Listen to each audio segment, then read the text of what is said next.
안녕하세요. 오늘도 사연 살롱을 찾아주셔서 감사합니다. 수원에 살고 있는 30대 여성이에요. 수치심을 느끼는 유일한 동물이 인간이라고 하잖아요. 그런데 요즘은 그 당연한 인간의 본성을 무시한 채 사는 사람들이 참 많은 것 같아요. 안타깝게도 제 남편을 비롯한 시댁 식구들이 바로 그런 인간들이었어요. 사람은 쉽게 변하지 않는다고 인간이기를 포기한 사람들한테 인간 대접을 해줄 필요가 있나요? 그래서 칼같이 잘라내고 깔끔하게 정리했습니다. 원래 제 성격이 이렇게 칼 같은 사람은 아니었어요. 오히려 그 반대였죠. 정에 굶주려서 조금만 내게 잘해줘도 간이고 쓸개고 몽땅 빼주는 성격이었으니까요. 그건 아마도 제가 자라온 성장 환경 때문일 거라고 생각해요. 저는 친부모의 얼굴도 모른 채 시설에서 자랐거든요. 그러다 7살 때 입양이 되었고 한동안은 양부모님 사랑을 받고 자랄 수 있었어요. 두 분은 난임으로 고생하시다가 집안의 반대도 무릅쓰고 입양을 선택한 분들이었어요. 아직도 기억이 나는 게 명절에 집안 식구들이 모일 때면 저 때문에 싸움이 일어나곤 했다는 거예요. 할머니가 저를 무척이나 싫어하셨거든요. 차라리 밖에서 자식을 낳으든가 할 것이지 누구 씨인지도 모르는 걸 집에 들여. 내 아들이 뭐가 부족해서 피 한 방울 안 섞인 남의 자식을 길러야 되니? 여자가 애를 못 낳으면 제발로 기어나가든가 할 일이지. 어디 감히 입양을 해, 입양을. 그럴 때면 엄마는 죄 지은 사람처럼 고개를 푹 숙이셨어요. 하지만 그런다고 할머니 독설이 멈추는 건 아니었죠. 내가 너 우리 집에 처음 인사 왔을 때 뭐라고 했냐? 우리는 돈도 있고 사회적 지위도 있으니까 다른 건 신경 쓰지 말고 아들 손자 하나만 안겨달라고 했어, 안 했어? 그런데 남들 다 아는 그 쉬운 걸 못해서 기어이 입양을 해? 다 필요 없다. 네가 주워온 거니까 저거 데리고 당장 내 집에서 나가. 꼴도 보기 싫으니까 당장 나가라고.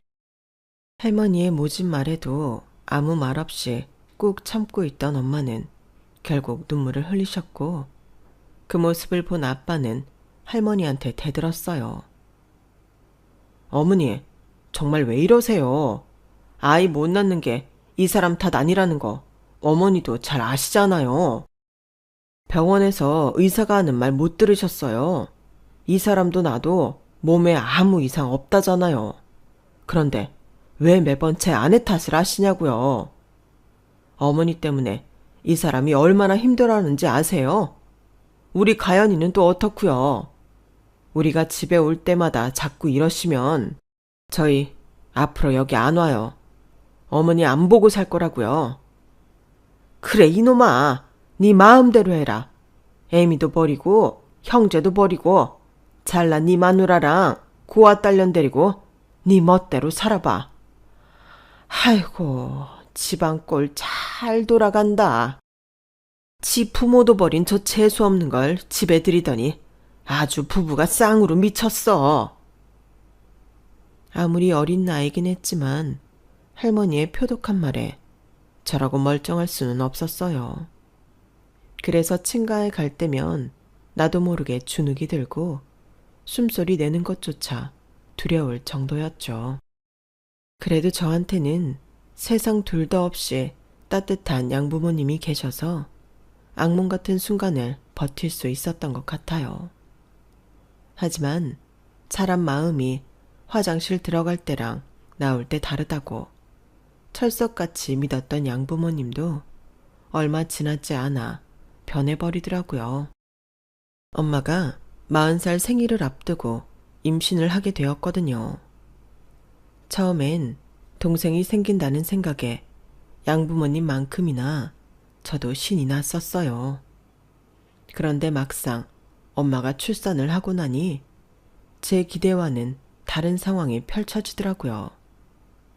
그리고 그 중심에는 역시나 할머니가 있었어요. 큰애야, 우리 집 장손을 낳느라 고생 참 많았다. 그동안 많이 서운했지? 내가 미안하다. 늙어서 잠깐 정신이 어떻게 됐었는가 보다. 내 앞으로는 네가 원하는 건 뭐든 다 해줄 테니 그동안 내가 했던 모진 말들은 다 잊어주면 좋겠구나. 땅을 사달라면 사주고 집을 사달라면 집도 사주마. 아유, 우리 기특한 맏며느리. 그동안 저희 엄마를 못 잡아먹어서 안달이던 할머니는 언제 그랬냐는 듯 180도 달라진 모습으로 엄마를 대했어요. 약속대로 엄마 앞으로 용인 땅도 떼어주시고 세 받아서 용돈으로 쓰시라며 상가도 하나 사주셨죠. 처음엔 할머니의 변화에 시큰둥하던 엄마도 엄청난 물량 공세에 조금씩 마음을 열기 시작했어요. 이제 이 집에서 천덕꾸러기는 저 한 사람뿐이었죠. 할머니는 혹여 제가 동생 몸에 손이라도 댈라치면 벼락같이 소리를 지르시며 저를 밀쳐내셨어요. 어디 근본도 없는 게 내 손자한테 손을 대려고 그래. 아, 저리 안 가. 한 번만 더 내 손자 몸에 손만 대봐라. 그땐 다시 고아원으로 보내버릴 줄 알아. 혜미야, 내가 누누이 말하지 않았니? 박보살 말이 제가 우리 장손한테 해를 끼치는 살이라고. 쟤는 아주 재수 온 붙은 애니까 절대 우리 장손 곁에 붙어놓으면 안 된다고.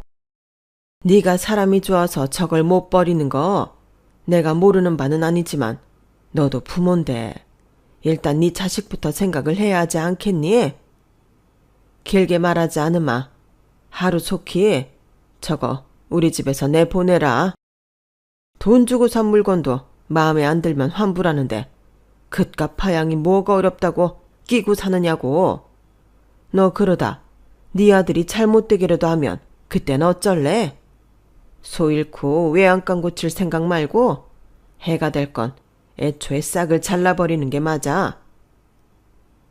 어머님, 그래도 어떻게 그래요? 우리 자식으로 데리고 산 게 벌써 3년인데요. 자식 키우는 입장에서 몹쓸 짓 하면 되려 내 자식한테 해가 끼칠까봐 전 그렇게 못하겠어요. 한마디로 엄마 역시 저를 파양하고 싶긴 하지만 자기 아들한테 해가 될까봐 못 그런다는 얘기였어요. 동생이 태어나기 전까지는 하루에도 몇 번씩 사랑한다는 말을 해주시던 엄마가 어느 순간부터 변해버리자 저는 하루하루가 위태롭게만 느껴졌어요. 이제는 기억도 가물가물한 시설로 다시 되돌아가게 될 거라는 공포감으로 매일 밤 악몽을 꿀 정도였죠.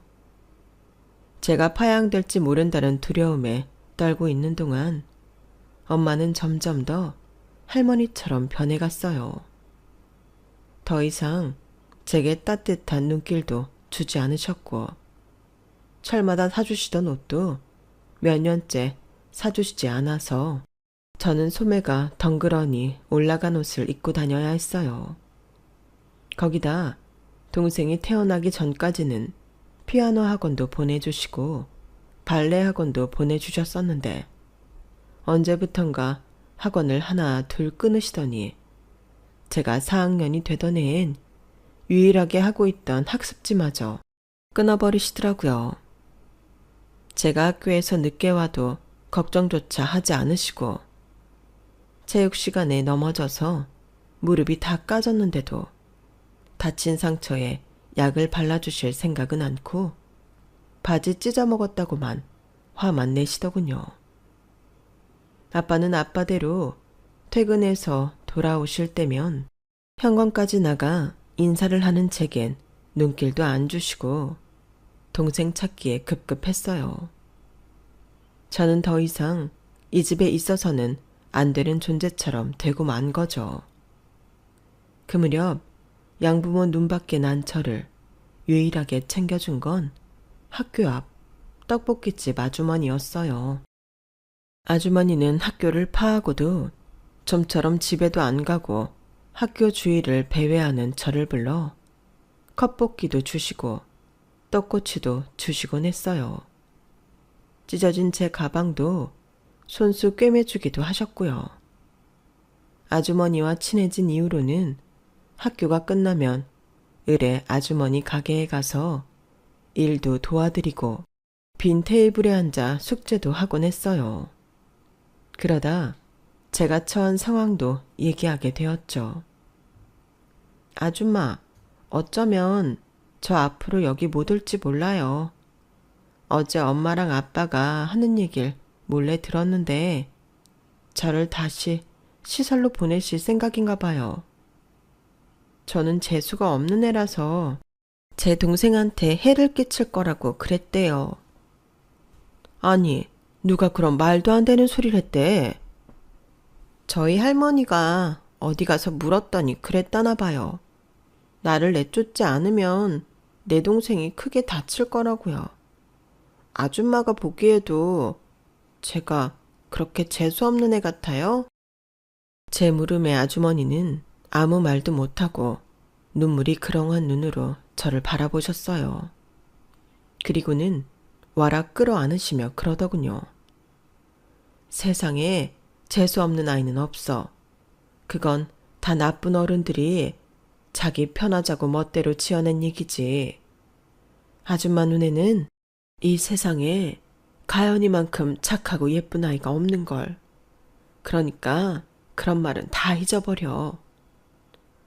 순간 떡볶이 아주머니가 진짜 우리 엄마라면 얼마나 좋을까 하는 생각을 했어요.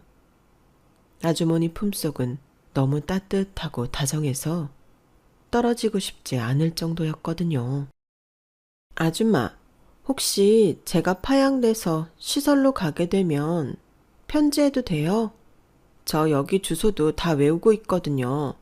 절대 안 잊을 자신이 있어요. 그러자 아주머니는 손등으로 눈물을 싹 닦으며 그러셨어요. 그래, 아줌마한테 꼭 편지 보내. 그럼 아줌마가 가연히 찾아갈게. 약속? 그동안 제가 만났던 어른들은 하나같이 쉽게 약속을 저버리는 사람들이었기 때문에 그날 아주머니의 약속 역시 그와 같을 거라고 생각했어요. 그런데 제가 파양돼서 시설에 돌아간 지 한 달도 안 돼서 정말 아주머니가 저를 찾아오셨더라고요. 제가 보낸 편지를 받자마자 달려오신 거였죠. 아주머니는 저를 보자마자 와락 끌어안으시곤 소리 죽여 울먹이며 제 등을 쓸어주셨어요. 괜찮아. 조금만 참고 기다려. 아줌마가 꼭 데리러 올 테니까. 그땐 그 말이 정확히 어떤 의미인지 몰랐어요. 얼마 뒤 원장님을 통해 제가 다시 입양이 될 것 같다는 말을 듣고서야 알 수 있었죠. 떡볶이 아주머니가 저를 입양하려고 하신다는 사실을요. 5학년 겨울, 그렇게 저는 세 번째 부모를 만나게 되었어요. 그동안 몇 년 동안이나 아줌마라고 불러왔던 탓에 저도 모르게 엄마라는 단어보다는 아줌마라는 말이 먼저 튀어나오곤 했지만 가슴속에서는 세상에 단 하나뿐인 내 엄마라는 생각으로 가득했어요. 세 번째 엄마는 저 때문에 학교 앞에서 하시던 떡볶이집을 정리하고 다른 동네로 이사를 하셨어요. 제가 파양당했다는 걸 반 아이들이 알고 있는 탓에 혹시라도 제가 아이들한테 놀림을 받지 않을까 걱정이 되셨던 거죠.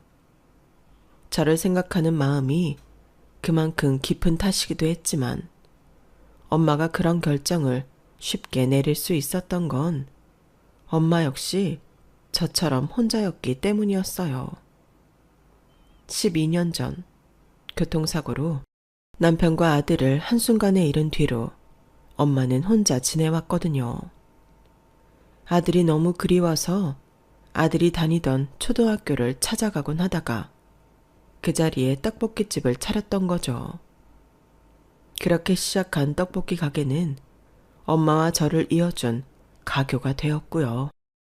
언젠가 엄마한테 물었던 적이 있어요. 정들었던 가게를 그만두게 돼서 아쉽지 않았냐고요. 그랬더니 엄마가 뭐라고 하셨는지 아세요? 어쩌면 그 가게는 하늘나라에 있는 아들이 너를 만나게 해주려고 만들어준 게 아닌가? 그렇게 생각해. 우리가 이렇게 만났으니 내가 더 이상 거기에 얽매일 필요는 없을 것 같다는 생각이 들더라.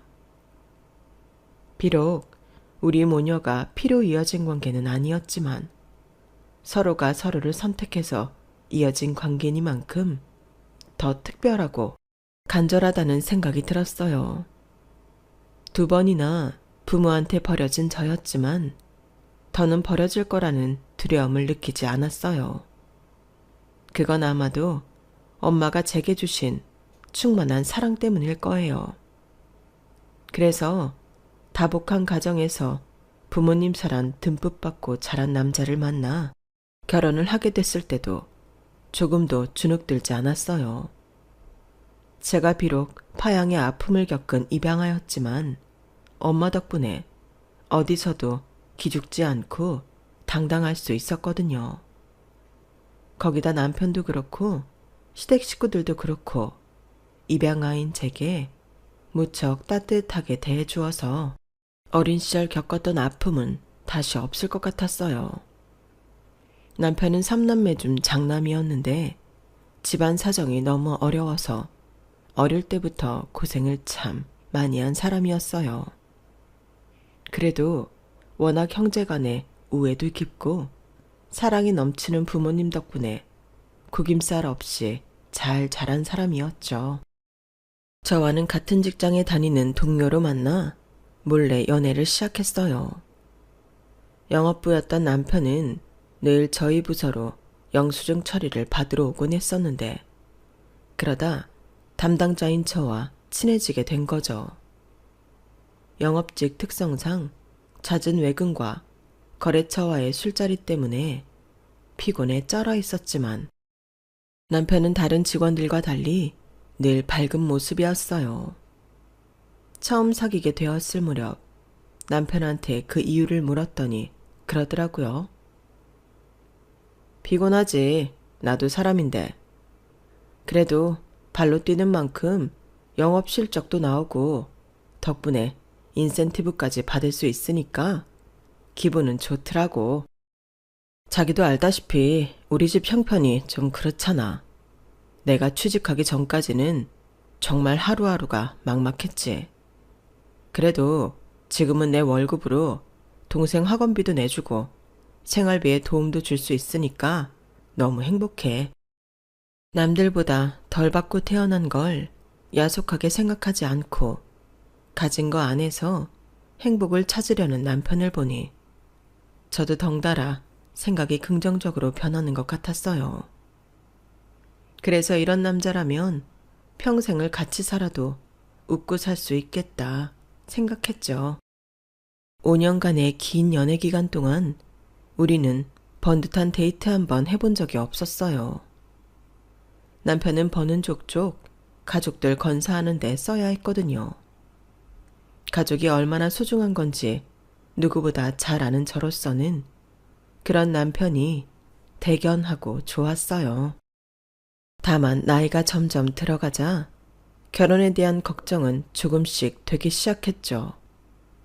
적어도 결혼을 하려면 부모로부터 독립할 수 있는 집 정도는 마련을 할 수 있어야 하는데 남편 상황에서는 꿈도 꾸기 힘들었거든요. 그래서 엄마한테 그 얘기를 했더니 어렵게 말을 꺼내시더라고요. 니들이 부담스럽지만 않다면 여기서 같이 사는 건 어떠니? 여기 살면서 돈 모아 전셋집이라도 얻어나가면 되잖아.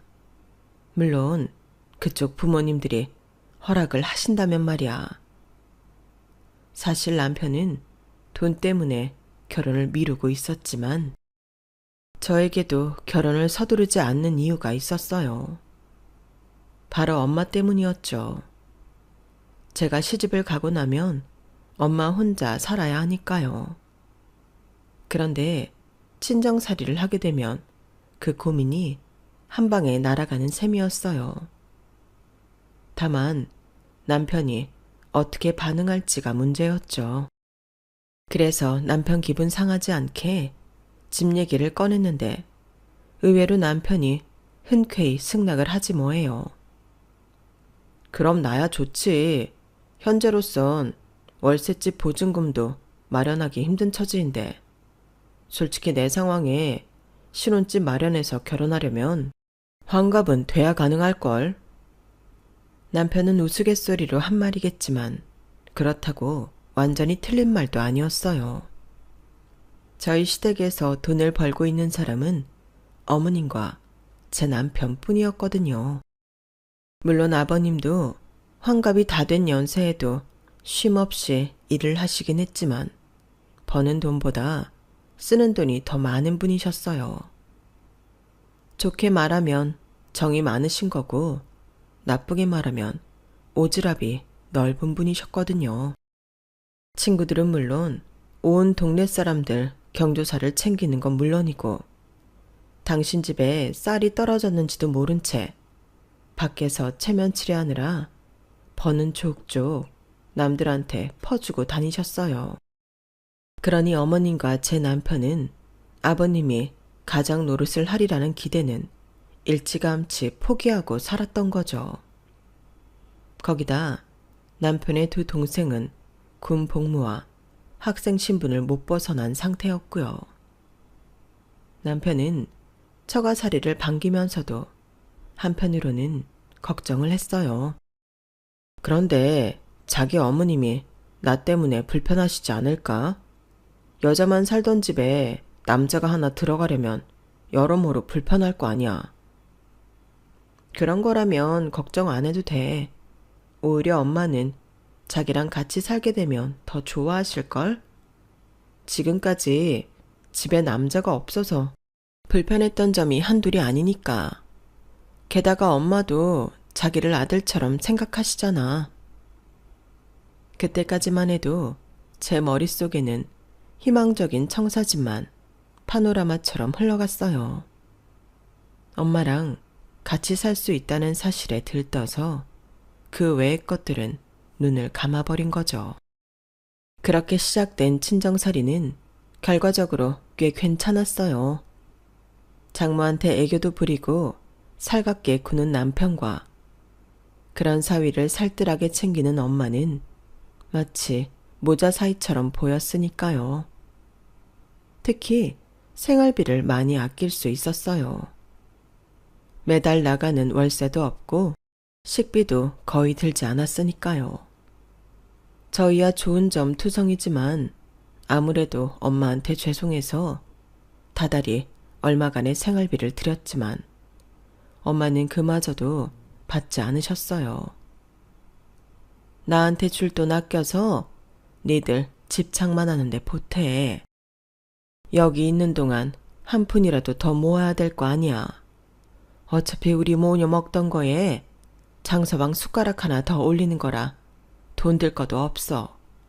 게다가 딸내외랑 같이 사니 집도 북적이고 모처럼 사람 사는 것 같아 좋은데 돈까지 받으면 안 되지. 엄마 말에 돈 봉투를 다시 집어넣는데 죄송한 마음과 한편으로는 안도감이 들었어요. 솔직히 당시엔 제 월급을 제외하고는 거의 모이는 돈이 없었거든요. 남편은 결혼을 하고서도 여전히 본가 생활비를 부담해야 했거든요. 당신한테는 정말 미안해. 우리 집 사정이 어지간만 해도 내가 이런 부탁 안 하는데 정말 면목이 없다. 길게는 안 갈 거야. 둘째가 취직해서 자리 잡을 때까지만 이해 좀 해줘. 결혼 전부터 남편이 집에서 가장 노릇을 하고 있다는 걸 알고 있었기 때문에 애초에 저도 그 부분에 대해서는 감내할 생각이었어요.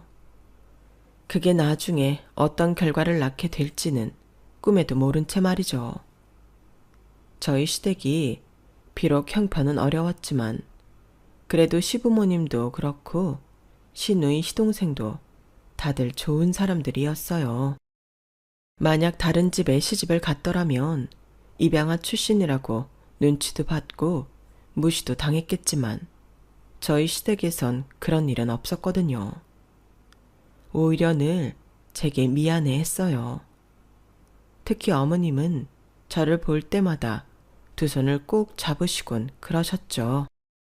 아가, 내가 너한텐 입이 10개라도 할 말이 없다.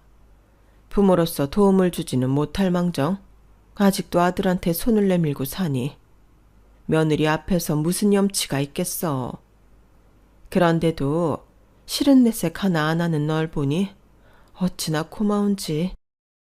어쩌면 이런 복덩이가 우리 집에 들어왔는지 모르겠다.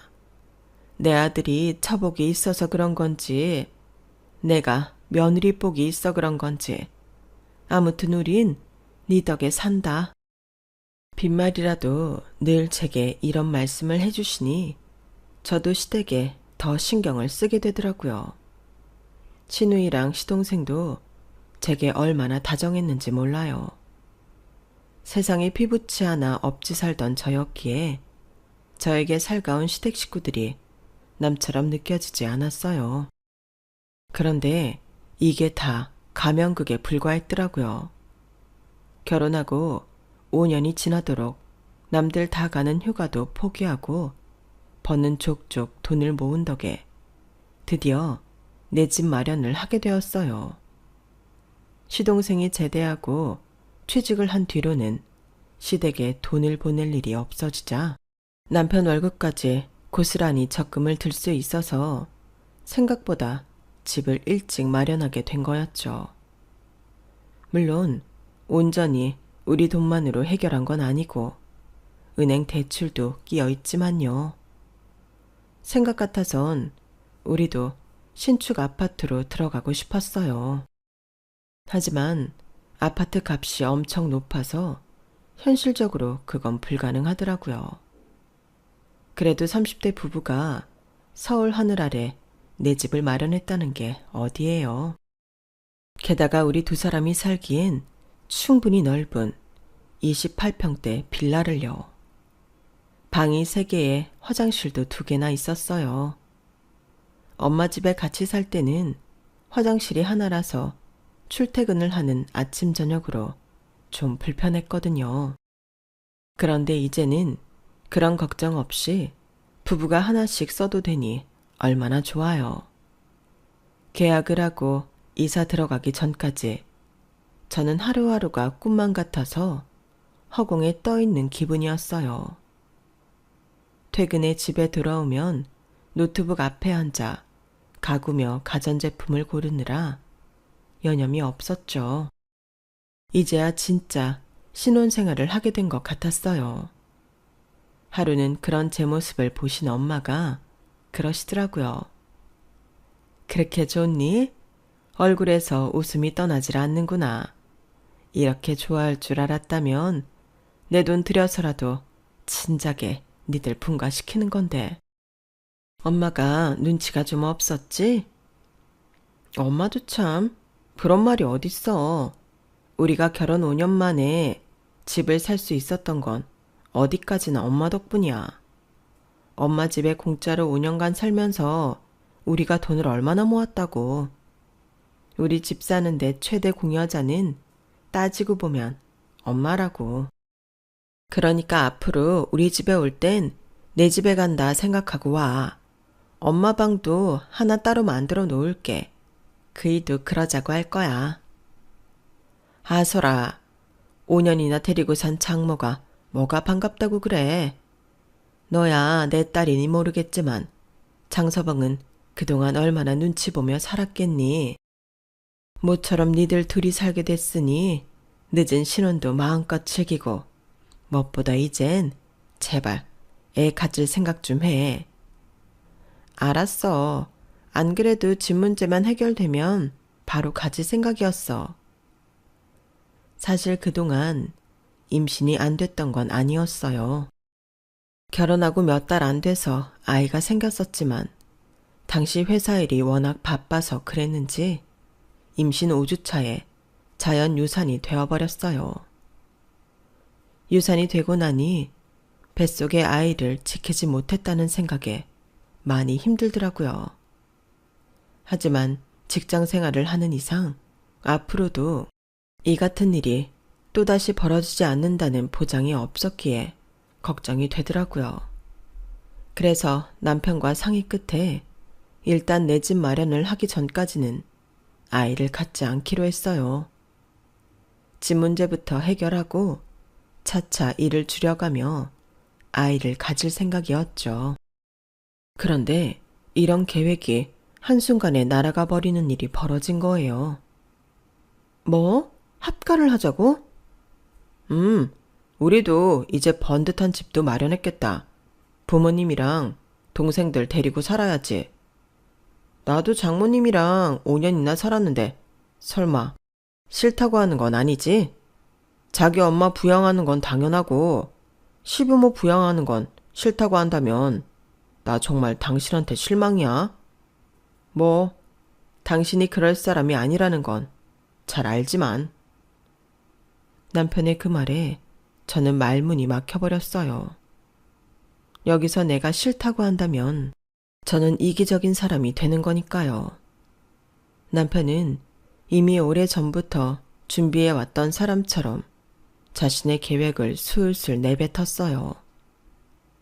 일단 안방은 부모님 드리고 작은 방은 우리가 쓰자. 아, 둘째는 회사에서 기숙사 생활 한다니까 제일 작은 방은 막내 주면 되겠다. 와, 이제야 우리 가족이 한 집에 모여 살게 됐구나. 내가 이 날을 얼마나 꿈꿔왔는지 당신은 모를 거야. 남편은 마치 세상을 다 얻은 사람처럼 양팔을 벌려 하늘을 향해 쭉 뻗었어요. 그 모습을 보는데 저는 정신이 하나도 없더라고요. 지금 내 앞에 있는 이 남자가 정말 내가 아는 내 남편이 맞나 싶더라고요. 마치 그동안 남편의 연기에 속은 기분까지 들었어요. 조금씩 이성을 찾아가자 남편이 원하는 합가가 왜 부당한 건지 머릿속에서 정리가 되더라고요. 엄밀히 말하면 우리 부부가 친정엄마랑 함께 살았던 건 엄마를 부양하기 위한 게 아니었잖아요. 실제로 우리는 월세도 내지 않았고 다달이 생활비도 내지 않았어요. 한마디로 엄마한테 빌부터 산 꼴이었죠. 하지만 이번에 시댁 식구들과 합가를 하게 되는 건 우리가 그들을 부양하게 되는 거였어요. 시댁에서 어머니와 더불어 유일하게 돈을 버는 시동생이 창원에서 기숙사 생활을 하게 됐으니 생활비를 내라고 할 수는 없는 거잖아요. 그럼 어머님 벌이로 시댁 식구들이 살아야 하는데 그 돈으론 어림도 없거든요. 결국 우리 부부가 시동생 몫의 생활비를 대야 한다는 계산이 나오는 거죠. 너무 속물적으로 보일지는 모르겠지만 이번만큼은 정말 받아들이기 힘들었어요. 결혼하고도 3년 넘게 남편이 시댁 생활비를 대고 살아왔으면 할 만큼 한 거 아닌가요? 자식이 결혼해서 독립을 했으면 이제는 좀 놓아주어야죠. 그래서 남편한테 제 뜻을 전했더니 듣자마자 버럭 소리를 지르더라고요. 야, 너 정말 이렇게 나올래? 난 뭐 니네 엄마랑 사는 게 좋아서 살았냐? 아니잖아. 그럼 너도 어느 정도는 희생할 생각을 해야지. 어떻게 네 편한 대로만 하려고 그래? 막말로 우리 집에서 너한테 얼마나 잘해줬냐? 내가 네 입장이었다면 우리 집 사자마자 먼저 나서서 시부모님 모시자고 말했을 거다. 그런데 넌 끝까지 그런 말 안 하더라. 내가 하도 괘씸해서 더럽고 치사해도 내 입으로 합가하잔 말 꺼낸 거라고. 근데 뭐? 돈 들어가서 싫다고? 여보, 그런 뜻이 아니잖아. 당신 말대로 우리 엄마랑 5년 동안 사느라 당신도 많이 힘들었다는 건 알아. 근데 그게 우리 엄마를 위해서 살았던 건 아니잖아. 우릴 위해서 산 거였어. 오히려 엄마는 우리 부부 데리고 살면서 생활비도 더 썼고 사위 눈치까지 보고 사셨다고. 그 덕에 우리가 돈 모아서 집 산 거잖아. 이번 합가랑은 완전 경우가 다르다고. 야, 됐어. 다 필요 없고 난 절대 못 물러서. 난 내 집에서 부모님이랑 내 여동생 데리고 살 테니까 싫으면 넌 니네 엄마랑 살아. 남편은 더 들을 것도 없다며 자리를 털고 일어났어요. 엄마도 안방에 계신데 들으라는 듯이 쾅 소리가 나게 현관문을 닫고 나가더군요. 결혼하고 5년 만에 처음으로 크게 싸운 거라서 어떻게 상황을 정리해야 할지 모르겠더라고요. 그래서 엄마한테 조언을 구하려고 방금 전에 있었던 일을 얘기했더니 엄마가 그러시는 거예요. 장서방 입장에서 생각하면 네 말이 서운하긴 했을 거야. 상황 때문에 우리 집에 들어와 살긴 했어도 장서방 입장에선 장모 부양하고 산 걸로 받아들여질 테니까. 그럼 어떡해. 이대로 시부모님이랑 시누이까지 데리고 살란 말이야? 시누이야, 때 되면 시집 갈 테니 몇 년 데리고 살면 그만이지만 시부모님은 어떡해. 이번에 모시기로 하면 앞으로도 쭉 같이 살아야 할 텐데. 그럼 장서방한테 그 부분에 대해 타협을 하자고 해봐. 장서방이 처가에서 5년 살았으니 너도 시부모님이랑 5년 동안은 살겠다고. 솔직히 그날 남편 행동을 봐서는 이 타협안이 통할지 의문이었지만 그래도 손 놓고 있는 것보다는 나을 것 같겠다 싶더라고요. 그래서 남편이 오기만을 기다리고 있었는데 기다리는 남편은 오지 않고 시어머니한테 전화가 왔더라고요.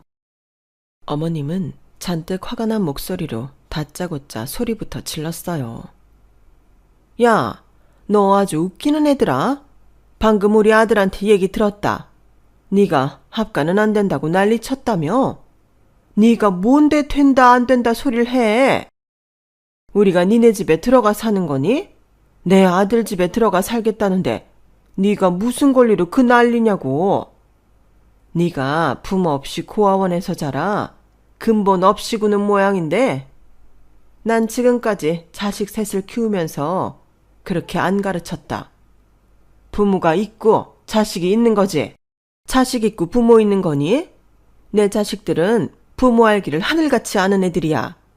너처럼 부모 없이 자라서 막대 먹은 거랑은 차원이 다른 애들이라고. 불쌍해서 며느리로 받아주었더니 이렇게 부모 없는 티를 내니? 어머님, 무슨 말씀을 그렇게 하세요. 부모가 없다뇨. 근본이 없다뇨. 저요, 시설에서 자란 거 맞아요. 하지만 저희 엄마랑 사는 동안 남들만큼 사랑 듬뿍 받고 자랐어요. 어디 가서 근본 없다는 소리 안 들을 정도는 된다고요. 그리고 그 집이 왜 어머님 아들 집이에요. 집 사는데 돈이 들어갔어도 제 돈이 더 들어갔다고요. 어머님 말씀대로 효도 차원에서 합가를 하라고 하시는 거라면 저희 엄마도 함께 살아야 하는 거 아닌가요? 저희가 집 살 수 있도록 5년 동안이나 생활비 한 푼 안 받고 저희 부부 데리고 살아주셨으니까요. 제가 작정하고 쏘아붙이자 시어머니는 순만 파르르 떨 뿐 아무 말도 못하더라고요. 그렇게 통화를 마치고 침대에 누워있는데 1시간쯤 지나자 현관문 열리는 소리가 들렸어요. 그리고는요, 남편이 방으로 들어왔죠. 그리고는 몸을 돌리고 누워있는 저를 툭 치더니 그러는 거예요. 좋아. 당신이 그렇게 싫다고 하니까 더는 강요 안 할게. 5년, 딱 5년만 같이 사는 걸로 하자. 그 말에 벌떡 일어나 말했어요. 아니, 나 5년이 아니라 단 하루도 못 살겠어. 오늘 당신 어머니 말 듣고 나니까 그런 분을 모시고 살 자신이 없더라. 그건 어머님도 마찬가지일 거야. 그러니까 합가 문제는 없던 걸로 해. 야, 너 정말 1억이냐? 아니다. 지금은 우리 둘 다 머리를 좀 식히는 게 우선인 것 같다. 일단 합가 문제는 이사부터 한 뒤에 천천히 생각해보자. 그렇게 일단은 합가 문제는 보류하기로 했어요. 그리고 얼마 뒤 드디어 이사를 하게 되었죠. 비록 이사를 앞두고 합가 문제로 한동안 남편과 소원하기는 했지만 그래도 생애 최초로 내 집 마련에 성공해서 이사를 앞두고 있던 터라 둘 다 화를 풀 수밖에 없었어요. 소파와 냉장고, 세탁기, 침대같이 규모 있는 것들은 이사할 집으로 배송 요청을 한 상태라서 저희 부부는 엄마 차에 옷과 책, 그 밖에 자질구레한 짐만 싣고 저희 집으로 향했어요.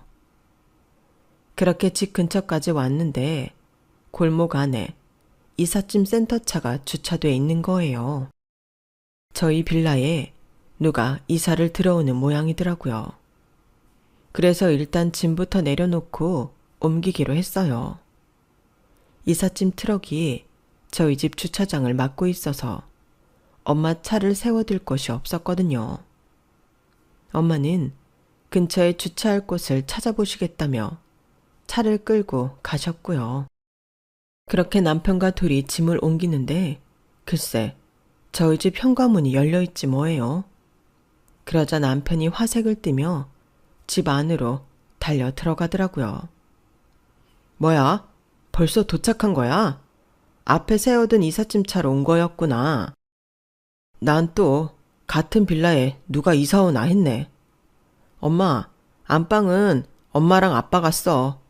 새벽에 화장실 자주 가잖아. 수진이는 저 끝에 있는 작은 방 써라. 야, 우리 식구가 한 집에 모이니까 좋네. 짐을 들고 현관에 들어서 보니 남편은 신이 나서 시댁 식구들한테 방을 나눠주고 있었어요. 불과 며칠 전까지도 합가 문제는 보류하자고 하더니 이렇게 제 뒤통수를 치네요. 그제야 현관에 서 있는 저를 발견한 시어머니는 눈에 힘을 주고는 냉랭하게 말했어요. 왔니? 좀 늦었구나. 이삿날인데 일찍 와서 집 청소부터 해놓으면 좀 좋니? 이 집 다 쓸고 닦느라 나랑 수진이가 아주 땀범벅이 됐다. 아, 뭐하고 서 있어? 왔으면 빨랑빨랑 짐부터 옮기지 않고. 기가 막혀서 한숨을 푹 쉬는데 남편이 슬쩍 제 눈치를 보고는 그러는 거예요. 상황이 좀 그렇게 됐어. 본가 집주인이 보증금을 올려달라고 했더나 봐. 그래서 겸사겸사 우리 집으로 오시라고 했어. 갑자기 정해진 거라 당신한텐 말 못했어. 어차피 합가할 거였으니까 괜찮지? 할 말은 많았지만 이삿날이기도 하고 어차피 시댁 짐까지 다 들어온 마당에 뭘 어쩌겠어요. 그래서 화를 꾹꾹 누르곤 짐을 옮겼죠. 내 돈 주고 산 집에서 안방도 뺏기고 객식구들이 거실이며 주방까지 다 차지한 터라 저는 분을 삭히며 우리 부부가 쓸 방을 정리하고 있었어요. 그런데 그때 초인종 소리가 나더라고요. 제가 나가보려는데 신우이가 얼른 월패드 앞으로 달려가더라고요. 그러더니 화면 속 저희 엄마를 보고는 그러는 거예요. 뭐야? 예의 없이 이삿날 찾아오면 어떡해? 엄마, 올케 언니 엄마 왔어. 어떡해? 문 열어줘? 그러자 시어머니가 그러는 거예요. 어머머, 여길 왜 와? 철방도 없는데. 오늘은 그냥 돌아가시라 그래. 집 정리 안 됐다고. 그러자 시누이가 월패드에 대고 시어머니 말을 전하려 들길래 제가 달려들어 시누이 손을 팍 쳐버리고 오픈키를 눌렀어요. 그러자 시어머니가 버럭 소리치더라고요. 너 지금 뭐 하는 거니? 어머님의 말로 뭐 하는 짓이에요? 어머님이 뭔데 내 집에 찾아온 우리 엄마를 문전박대 하시냐고요? 뭐? 우리 집? 이게 왜 네 집이야? 내 아들 집이지? 그러게, 올케 진짜 웃긴다. 올케가 뭔데 우리 오빠 집에서 집주인 행세야. 오빠가 한마디 해. 와이프 교육을 어떻게 시켰길래 엄마한테 고개 빳빳이 들고 덤비게 하느냐고. 그러자 남편이 우물쭈물 하다가 순간적으로 제 뺨을 툭 쳤어요. 그리고는 지가 더 놀랐는지 토끼 눈이 돼서는 말까지 더듬으며 그러는 거예요.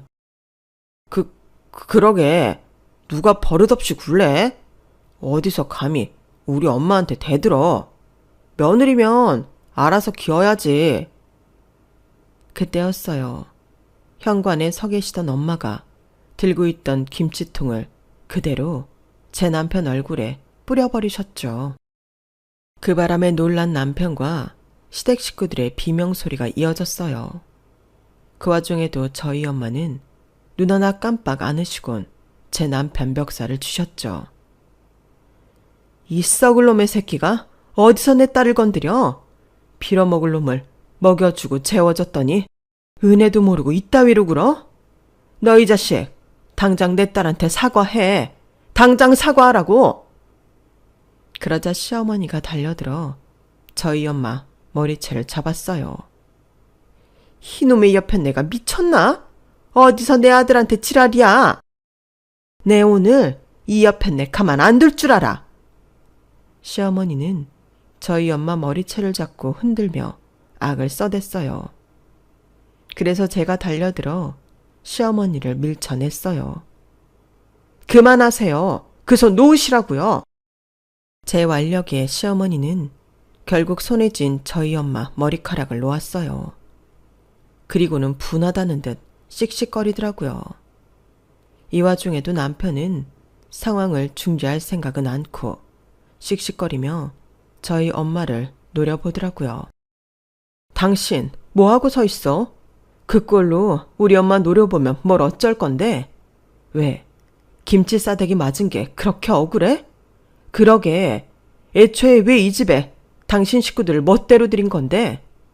왜 그렇게 염치 없이 구는 거냐고. 당신들도 똑같아요. 적어도 인간이라면 염치는 챙기고 살아야죠. 그동안 결혼한 자식한테 생활비까지 원조받고 살았으면 이제는 좀 당신들 힘으로 살아야 하는 거 아니에요?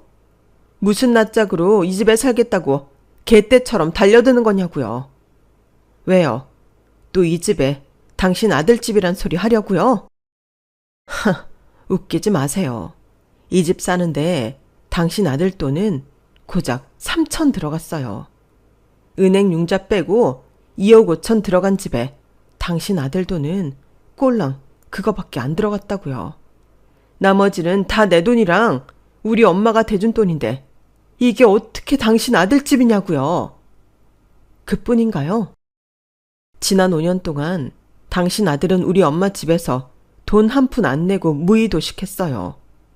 5년이면 월세만 해도 3천이 넘고 식비만 해도 2천만 원은 나오는데 그걸 한 푼도 안 내고 살았으니 이 집 살 때 낸 3천만 원은 이미 월세로 까고 없는 거나 마찬가지예요. 되려 우리 엄마가 이 사람한테 돈을 더 받아야 하는 상황이란 말이에요. 그런데 우리 엄마를 자기 멋대로 내쫓아요? 이 집에서 나가야 할 사람들이 누군데? 이렇게 된 거 이 자리에서 확실히 할게요. 저 이 남자랑 더는 못 살겠어요. 그러니까 지금 당장 내 집에서 짐 빼고 다들 나가주세요. 당장 나가라고요. 그제야 남편은 저와 저희 엄마한테 미안하다고 사과를 하더라고요. 그 와중에도 시어머니는 법대로 하라고 배짱을 부리셨고, 아버님은 집안꼴 잘 돌아간다고 한탄하시며 담배만 푹푹 피워댔어요.